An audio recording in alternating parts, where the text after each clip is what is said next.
Alléluia. Sois protégé, soyez abondamment bénis une fois de plus à ce soir. C'est le moment pour vous et moi de se nourrir de la meilleure nourriture. Alléluia. La nourriture spirituelle. Celle qui nous donne la vie. Celle qui nous délivre, alléluia. Celle qui nous restaure, celle qui nous bénit, celle qui nous donne la victoire face à nos ennemis. Parce que la parole de Dieu, la lecture, la parole de Dieu donne la vie, alléluia. Et pour nous, nous allons ouvrir nos Bibles dans Romains chapitre 12, verset. Alléluia, au nom de Jésus. Ne vous conformez pas au siècle présent, mais soyez transformés par le renouvellement de l'intelligence afin que vous discerniez quelle est la volonté de Dieu, ce qui est bon, agréable et parfait. Alléluia. Éphésiens 6, du verset 10 à verset 18, j'ai lu au nom de Jésus. Au reste, fortifiez-vous dans le Seigneur et par sa force toute puissance. Revêtez-vous de toutes les armes de Dieu afin de pouvoir tenir ferme contre les ruses du diable. Car nous n'avons pas à lutter contre la chair et le sang, les dominations, contre les autorités, contre les princes de ce monde des ténèbres, contre les esprits méchants dans les lieux célestes. C'est pourquoi prenez toutes les armées de Dieu afin de pouvoir résister dans les mauvais jours et de tenir ferme après avoir tout surmonté. Tenez donc ferme, ayez à votre rein la vérité pour ceinture, revêtez la cuirasse de la justice, mettez pour chaussure à vos pieds le zèle que donne l'évangile de la paix. Prenez par-dessus toutes ces choses-là le bouclier de la foi, avec lequel vous pourrez éteindre tous les traits affamés du malheur. Prenez aussi le casque du salut et l'épée de l'esprit, qui est la parole de Dieu. Alléluia. En ce soir, nous allons parler du combat spirituel. Alléluia. Vous savez, nous sommes dans le mois d'octobre. Le mois d'octobre, comme l'homme de Dieu a parlé le matin dans la prière, est un mois où le mois des ténèbres se lève pour combattre, pour programmer. C'est un mauvais mois pour nous tous qui sommes sur terre, pour les enfants de Dieu.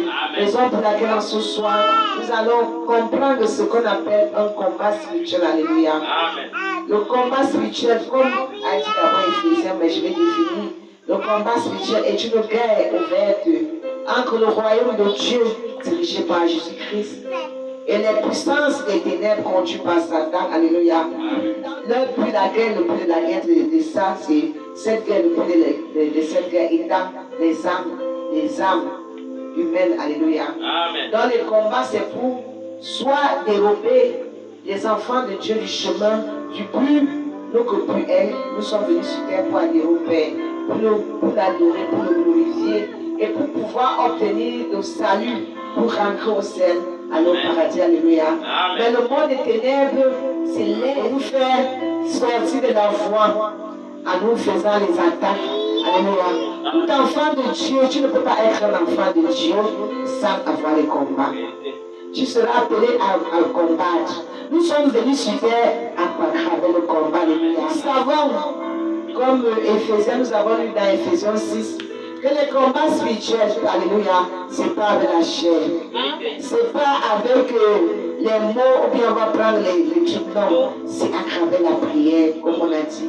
Bien-aimés dans le Seigneur, la vie d'un chrétien est faite d'embûches, alléluia, est faite de combats. Donc nous devons savoir que si Père Jésus-Christ lui-même est d'abord venu sur cette terre, il a été combattu. Combien de fois faut-on raison nous? Alléluia. Amen. Mais nous devons savoir que quel que soit ce que nous voyons devant nous, nous allons vaincre. Amen. Parce que Dieu, Jésus-Christ a déjà vaincu tout à la croix. Alléluia. Nous épreuves, pendant le moment des épreuves, nous savons que nous combattons dans la victoire. Amen. Quel que soit ce que nous voyons, nous savons que nous allons vaincre. Même si tu vois que tu es déjà combat, tu sais que quel que soit ce que le monde des ténèbres fait, que le monde des ténèbres qui est conduit par Satan, ils font, Tu sais que Jésus-Christ, à travers la croix, il a triomphé de la mort. À travers, lorsqu'il était au désert, il a triomphé des épreuves. Alléluia. Nous voyons par exemple quand Père était au désert, Jésus-Christ était au désert. Quand le démon, Satan était venu pour le tenter, Jésus lui répondait à travers la parole. À travers les versets bibliques, alléluia. Il ne disait pas que c'est moi Jésus-Christ, c'est ceci, non. Il disait quand Satan lui disait quelque chose, il nous renvoyait dans le verset biblique, dans la Bible, que tel Père a dit comme ça dans la Bible, comme ça, comme ça, comme ça. Donc c'est la même chose avec nous. Nous ne devons pas causer avec le diable. Nous ne devons pas blaguer avec les forces des ténèbres, alléluia. Parce que eux, ils ne sont pas là pour blaguer. Ils sont là pour nous détruire. Ils sont là pour nous dérouter de nos repris, de notre foi, de notre marche avec Jésus-Christ. Parce que c'est nos péchés. Quand nous péchons, nous sommes souillés. C'est la souillure. Nous devons toujours se repentir, nous devons toujours demander pardon au Seigneur pour nos péchés. Nous devons dire toujours la vérité, alléluia. Quelle que soit la nature de la vérité, qu'elle soit agréable ou mauvaise, parce que ce n'est pas une vérité qui n'est pas bonne à entendre. Mais nous devons toujours dire la vérité, alléluia. Quelle que soit la vérité, nous devons dire. Nous devons être la justice, nous devons être justes. Alléluia. Nous devons avoir nos ailes. Tu ne peux pas être, comme dit, nous devons nos ailes, les chaussures. Si tu pars à la guerre sans chaussures, est-ce que tu vas bien courir?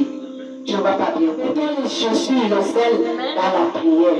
C'est important, bien aimé dans le Seigneur. Nous devons avoir le bouclier qui est la foi. La foi en Jésus-Christ. La foi, c'est comme, même si la foi, comme Hébreu nous définit, la foi, c'est que même si tu as mal, tu sais que tu vas te lever. Tu vas te lever. Tu sais que le miracle de Père est le Dieu de prodige. Il n'est pas un marabout, mais c'est le Dieu de prodige.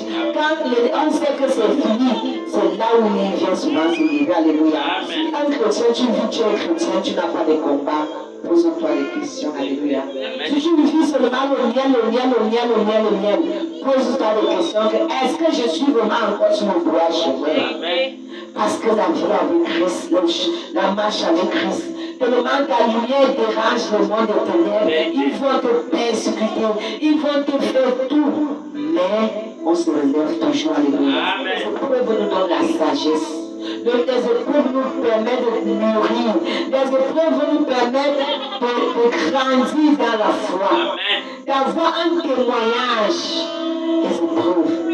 D'avoir un témoignage que tu pourrais se raconter aux autres, que quand vous voyez là, pour que quand vous me voyez avec telle chose, pour que Dieu me donne ça, j'ai eu à faire ça, j'ai eu tel problème, j'ai eu tel combat, mais Dieu a fait grâce, alléluia. Nous devons comprendre, accepter que la vie d'un enfant de Dieu, tu es incontournable, incontournable au combat spirituel. Tu seras toujours appelé à combattre dans les combats. Tu seras toujours appelé dans les combats. Tu seras toujours dans les combats. Est-ce que tu vois les choses qui t'attaquent? Non.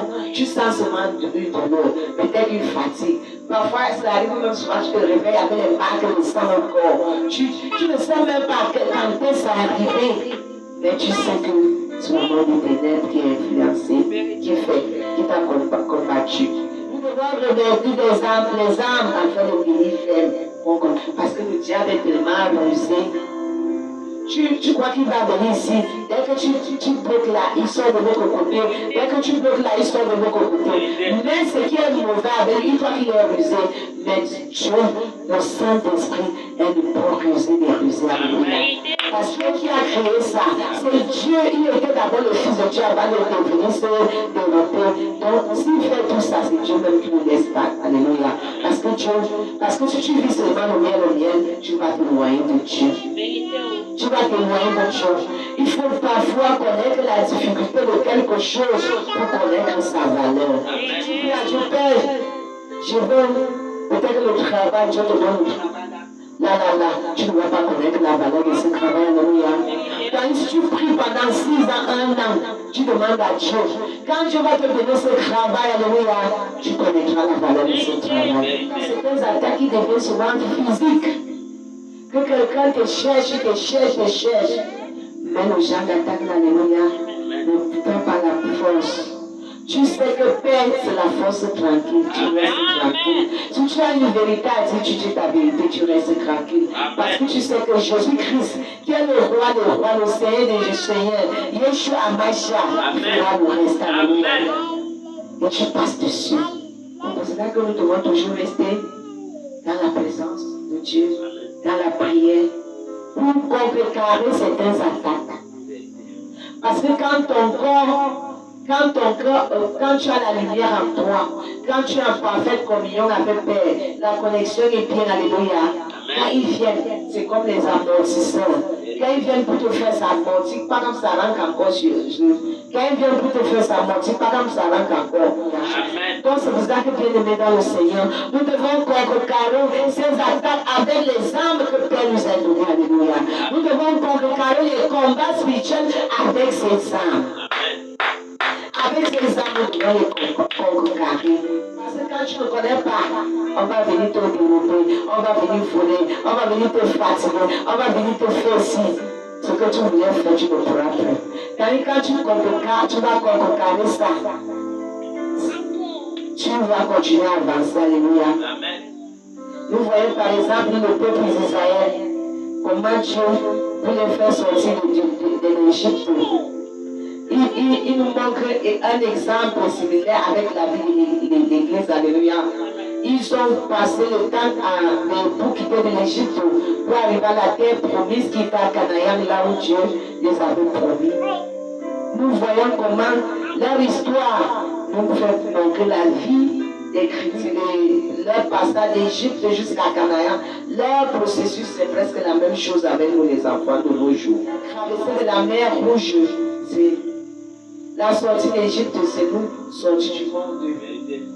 Quand le peuple d'Israël sortait d'Égypte, c'est aussi nous, quand on quitte du monde, on décide de sauver Jésus-Christ comme sauveur et Seigneur, alléluia. C'est comme ça aussi. Quand on décide de la traversée des enfants d'Israël de la mer Rouge, c'est notre baptême. On nous baptise dans les eaux profondes, alléluia. La colonne de Christ, c'est la direction du Saint-Esprit. Chaque enfant de Dieu qui est en parfaite communion avec Dieu a le Saint-Esprit, alléluia. Tu as le Saint-Esprit en toi. Nous voyons l'arrivée des enfants de Dieu à Canaan, ils ont eu des combats. Parce qu'il y avait les gens qui habitaient à Canaan, il y avait les gens qui étaient à Canaan, il fallait qu'ils allaient, ces gens vont d'avoir la première promesse, c'est le salut. C'est la vie éternelle.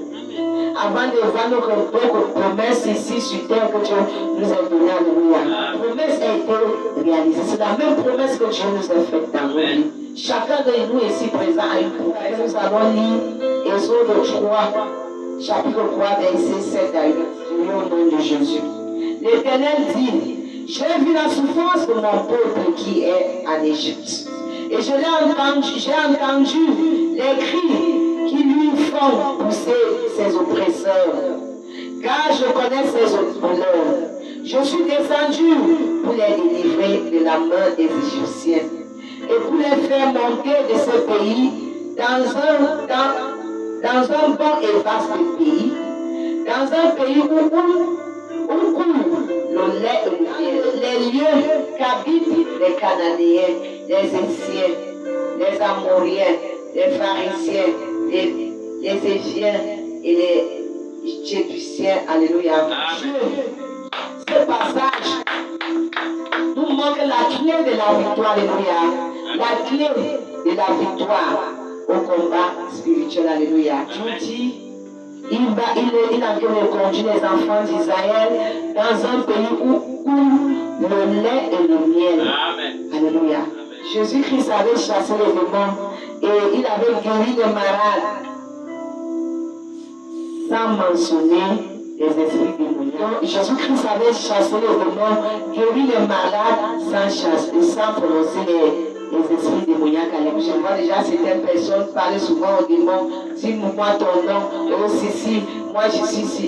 Jésus-Christ n'avait pas dit ça.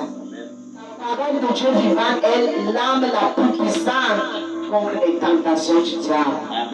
La parole de Dieu est l'âme la plus puissante contre les tentations démoniaques du diable. Bien-aimés dans le Seigneur, nous voyons, il y a les avertissements contre le combat spirituel. Ce n'est pas tout le monde qui peut. On ne s'aventure pas pour aller se combattre. Pour te lever, tu dis que moi je vais combattre ces démons. Si tu n'as pas la capacité, alléluia. Laissons aux gens appropriés de faire ce travail.